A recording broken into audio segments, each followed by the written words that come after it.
typically reacting emotionally doesn't go well.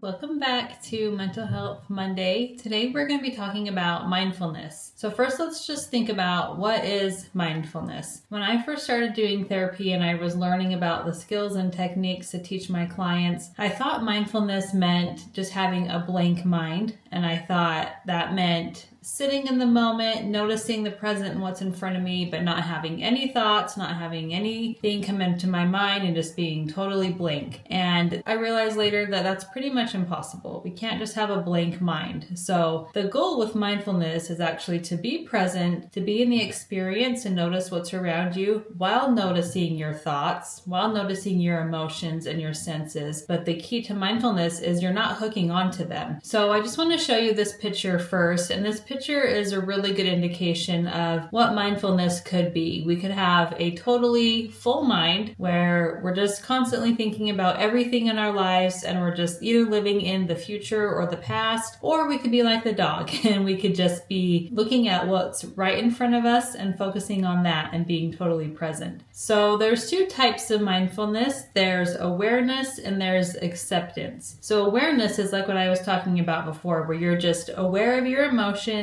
you're aware of your thoughts, you're noticing them and you're seeing, okay, that's a thought. I don't have to hook onto my thoughts. I don't have to believe everything I'm thinking. I can just think about that as a thought and then let it go and then go back to the present, what I'm doing. That's the awareness part. And then we want to work on acceptance. You could feel a lot of anxiety or you could feel really nervous, and you may want to initially push that thought or that feeling away because it's negative. Mindfulness is more sitting with that thought and accepting this is what you're feeling. It's noticing that. It's saying, okay, this is what nervous feels like. What do I feel in my body? What are my thoughts right now? What's going on with my senses? And so when you're noticing this and you're aware of what's happening, you can more accept, this is how it feels, and I'm going to sit in it for a little bit. If you think of sitting with emotions kind of like vegetable soup, we can't just make vegetable soup and just throw in a bunch of crunchy vegetables and then just eat it immediately. It's going to be really hard to eat those crunchy vegetables. So what you want to do is let them sit. You want to let them cook and soften so then we can eat it a little more effectively and better. So same with emotions. When they're negative emotions, we want to let them sit, kind of feel them out, notice how they feel, notice your body, and let them cook for a while, and then you can process them better. Then you know how more to cope with them. You know what coping skills work for these specific emotions. It all starts with just sitting with it and noticing what that feels like. The main thing you want to remember with mindfulness is we have awareness of the present moment, awareness of our thoughts, emotions, everything coming in, and then acceptance. So we're accepting what we're feeling. And then the key is we're not hooking onto it and holding on and letting it ruin our day. We can notice, I feel anxious right now. Okay, that's what this feels like. I'm going to sit with it and then I'm going to let it go. There's a lot of metaphors with this, like watching a stream of water and you see a leaf in it. And so you just watch the leaf go down. So you're noticing it come, you're noticing this is a thought, this is an emotion I'm feeling, and then you just let it go. And then you go back to the present. So a couple ways to practice mindfulness. One is just meditation. There's lots of meditation videos you can watch, lots of things you can listen to that are guided that you can just lay down and close your eyes and relax and listen to this guided meditation. So that really helps you just be present for a couple minutes. There's walking. Meditation with walking is really good. Noticing all of your senses is really good. So if you're feeling really anxious or you're feeling a really strong negative emotion, you can sit and just notice what you see, notice what you smell, what you hear, what you taste, what you feel, and that can be a really good grounding technique. So you could use that. Doing a body scan, noticing everything in your body from top to all the way down to your toes, noticing what feelings you're feeling,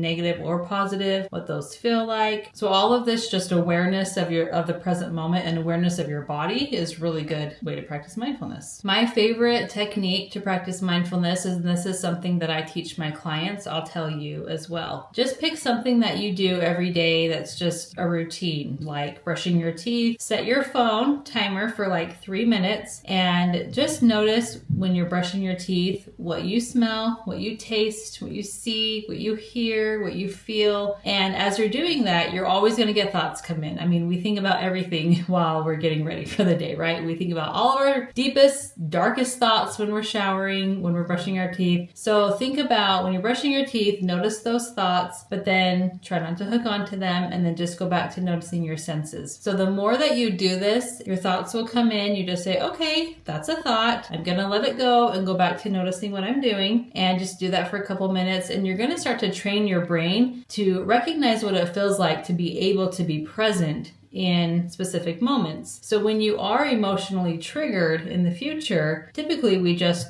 react emotionally and we just do whatever the easiest, best thing is to do to cope with that threat. When we've practiced mindfulness, we're able to pause, we're able to stop and say, okay, I'm noticing how I feel right now. How do I want to respond to this instead of react to it? When you're practicing mindfulness and you're just doing something daily, you're much more able to go to that place that you've practiced where you can just be present for those couple minutes and make a better decision. So we're not just emotionally reacting to every trigger that occurs, because we know how that turns out. Typically, reacting emotionally doesn't go well, right? So that's a really good technique to try. Mindfulness is huge. I talk about mindfulness almost every day to clients. Being present and just noticing is so important to help you make better decisions and be able to respond the way that you want instead of just react to things. So I would really challenge you this week to do something to practice mindfully, like brushing your teeth. Really try to notice your thoughts, stay there in the moment, and start to create that pathway in your brain where you're getting more used to doing that. It can be really scary. Sometimes people get really afraid of letting go of the future or letting go of the past, because that's where we're typically living. We're not really living in the present very much. We're always anticipating something in the future, worrying about an expectation we didn't meet in the past, or living there. Those bring a lot of anxiety and depression. So we want to be able to let that go for a minute and just be present for a couple minutes. And as you do that daily, you'll notice that you feel like you have more control over your thoughts. You're able to make better decisions. And like I said, you're able to respond more than just react. So let me know any thoughts you have on this. If you're able to practice this, I'd love to hear about it. Continue watching for another Mental Health Monday next week. Continue to watch on my channel for my vlogs, and subscribe if you haven't already. And I'll see you in my next one.